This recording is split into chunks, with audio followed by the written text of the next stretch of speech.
Hi, నేను విద్యను. Video చూసి వెళ్ళిపోకుండా ఛానల్ని సబ్స్క్రైబ్ అయితే చేయండి. ధనవంతులు ఆస్తులను కొంటారు, పేదవాళ్ళు ఖర్చులు మాత్రం చేస్తారు. మధ్యతరగతి వాళ్ళు అప్పులను కొంటూ వాటిని ఆస్తులని అనుకుంటారు.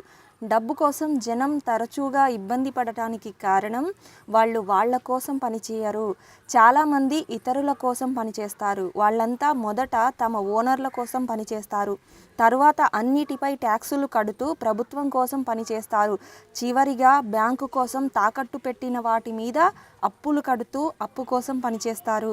ముందు మీ పని మీరు చేసుకోండి, మీకోసం మీ పనిని చేయండి. పేదవారి మధ్యతరగతి వారి జీవితం ఒక మాటలో చెప్పాలంటే ఆదాయం యజమాని కోసం, వ్యయం ప్రభుత్వం కోసం, అప్పు బ్యాంకుల కోసం. ఇంకా మీకోసం అంటూ ఏం మిగిలి ఉంటుంది? ఇక్కడ నేను ఒక విషయం చెప్తా, జాగ్రత్తగా వినండి. మీ దగ్గర డబ్బు కదలిక పెరిగే కొద్దీ మీరు కొన్ని విలాస వస్తువులను కొనుక్కోగలరు.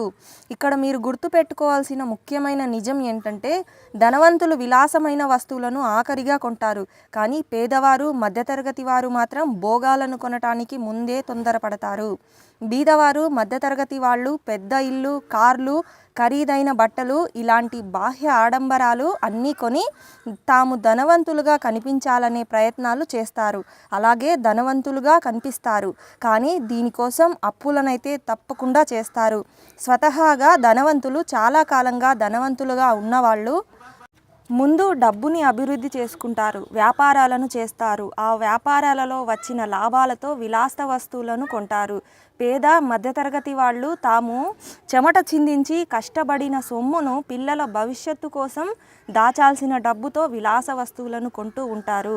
పెట్టుబడి పెట్టి అభివృద్ధి చేసిన నిజమైన ఆస్తి మనకు అసలైన భోగాన్ని ఇస్తుంది. చాలామంది చేసే పని ఏంటంటే, మనసులో కోరిక కలగగానే వారు వెంటనే వెళ్ళి ఒక కొత్త కారు కొని తెచ్చేయడం, లేదా అప్పు చేసి ఇంకేదన్నా విలాస వస్తువు కొనటం. మీకు జీవితం మీద విసుగు కలిగి ఉండవచ్చు, ఏదో ఒక కొత్త ఆట వస్తువు కావాలనిపించవచ్చు.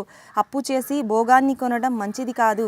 ఏదో ఒక రోజు మీరు తీసుకున్న ఆ వస్తువు మీ బుర్ర, మనస్సు అసహ్యించుకునేలా చేస్తుంది. ఎందుకంటే ఆ విలాస వస్తువు కోసం చేసిన అప్పు మీకు ఆర్థిక భారంగా తయారవుతుంది, పెద్ద తలనొప్పిగా మారుతుంది. ఇదంతా కాదని తగిన టైం తీసుకొని ఏదైనా తీసుకోండి. పెట్టుబడి పెట్టి ఒకసారి వ్యాపారం ప్రారంభించి అభివృద్ధి చేశాక మీరు అప్పుడు ఒక అద్భుతాన్ని సృష్టించడానికి సిద్ధంగా ఉంటారు.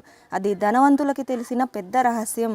ఆ రహస్యమే ధనికులని గుంపులో అందరికన్నా ముందు నిలబెడుతుంది. Save money, save family. ఇలాంటి వీడియోల కోసం ఛానల్ని సబ్స్క్రైబ్ అయితే చేసేయండి.